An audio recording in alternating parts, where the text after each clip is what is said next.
Hi, it's Michael Englander here, and today I'm going to talk to you about making your 1AC.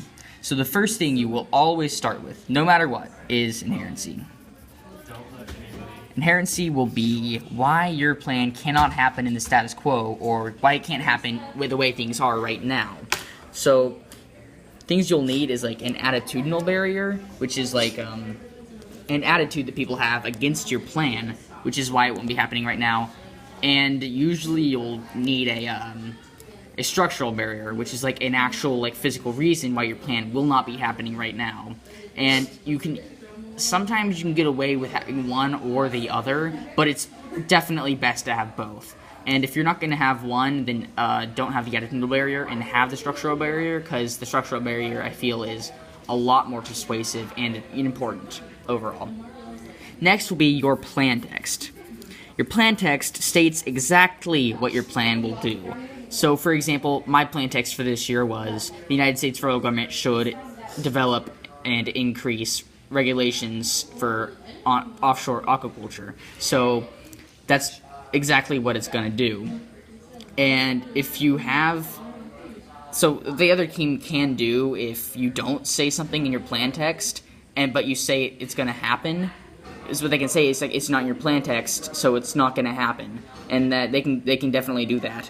So make sure you make your plan text very, very descriptive of what you want your plan to do, because your entire debate rides on this.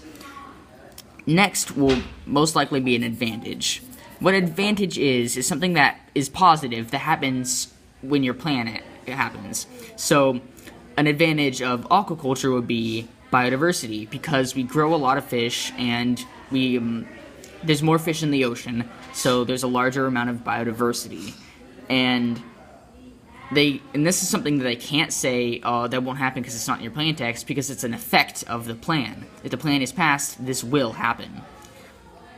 Alright, let me finish writing that. And so you can have one advantage, but it's best to have more than one advantages. So if you can only have one advantage, but you will not have very good affirmative, then it's going to be kind of lacking. And if they shut down that one advantage, then you've got nothing else to really ride your debate on. So you should always have more than one advantage. Another advantage of aquaculture would be food security. So since we're growing so many fish in this aquaculture plants, there's going to be more food from the fish, and it'll effectively lessen hunger and eventually end it if the plan isn't stated enough.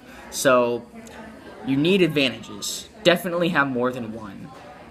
The next thing that's very, very important is harms. Harms could be things that if your plan is not happening, it will go wrong. So something that's very bad will happen if your plan is not passed. So a harm of the aquaculture affirmative that I have is overfishing.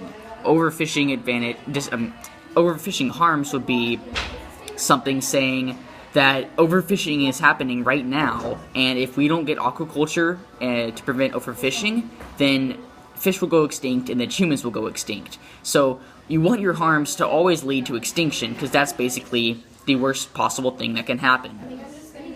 So, and you have to prove that overfishing is, you have to prove your harms. So I would have to prove that overfishing is a real problem, and overfishing is happening right now in the status quo. Next will be solvency. Solvency is also very important.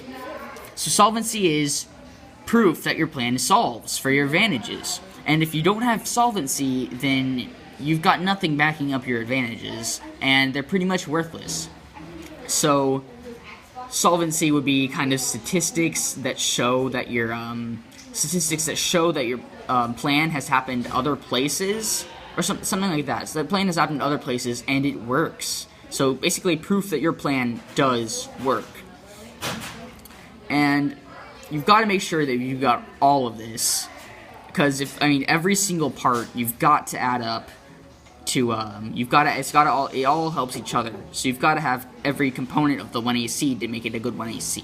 And another thing you've got to do is, when you've got this all put together and built, remember that the 1AC is 8 minutes, and you want to fill that 8 minutes. You don't want a 5-minute 1AC. That's going to be bad because you've got 3 minutes that you don't have to talk about your plan.